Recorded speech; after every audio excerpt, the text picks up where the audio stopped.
低温科学研究所の福井学と申します。極域とか寒い地域、寒冷圏でのその微生物がどのように働いているか、物質循環どのように寄与しているのか、どんな機能があるのかについて研究しています。北海道でいうと旭岳であったり、道東の厚岸湖、それから釧路市にある春取湖ですかね。群馬県と新潟県、福島県の県境にある尾瀬ヶ原っていう原があるんですけど、そこで研究すると雪解けのイベントと微生物って大きく関与しているということが少しずつ分かってきたので、寒冷圏での微生物の生態っていうのは非常に面白いというふうに思って、深掘りしていこうと思った次第です。微生物っていうのは非常に生態系の中でもキーになる生き物だと思います。もし微生物がいなかったら、少し脱落した葉っぱとか木の枝っていうのはどんどん積み上がってくるわけですけども、微生物がいるおかげで分解されて有機物が最終的に二酸化炭素になって大気になっている。このサイクルがその地球環境のその変動によってどのような影響があるのか、これを知ることが重要なことだと思っています。暖かくなればなるほど微生物の分解も進むので、酸素が消費されるものだから酸素がない水域ができてくるんですね。分解しきれなかった有機物が酸素がない環境でどう振る舞いをするかというと、最終的にはメタンガスとして出てくるんですね。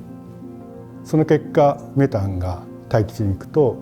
メタンはその二酸化炭素に比べて数十倍温室効果が高いガスなので、温暖化が加速するというふうには言われています。未知の微生物を調べるためには顕微鏡とか培養だけでは不十分なので、その微生物のゲノムを解析することによってその自然界に生活している微生物の機能を推定することができるんです。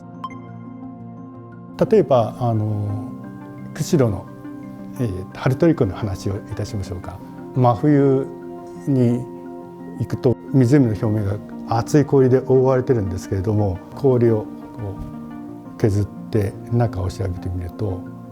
浅い湖にもかかわらず低泥を採取するとそのサイダー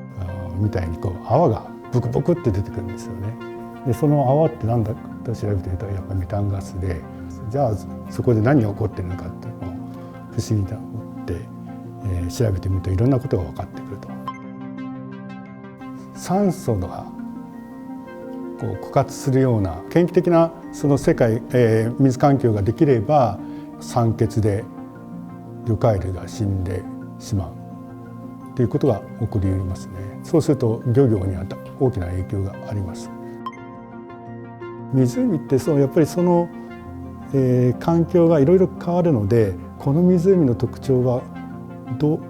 うなんだろうって考えながら調査するのも楽しいですよね。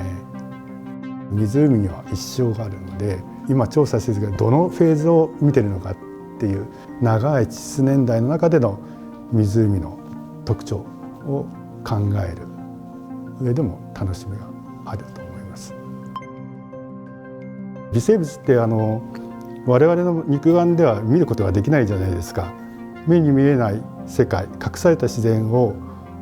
少しでも顕微鏡で見たり何か培養することによって見えてくるので、その見えてきた微生物がどういう働きをしているかを調べることによって新たな感動が生まれてくると。いろいろぼーっと考えながら歩くとですね。土日はね10キロぐらい歩きますよ。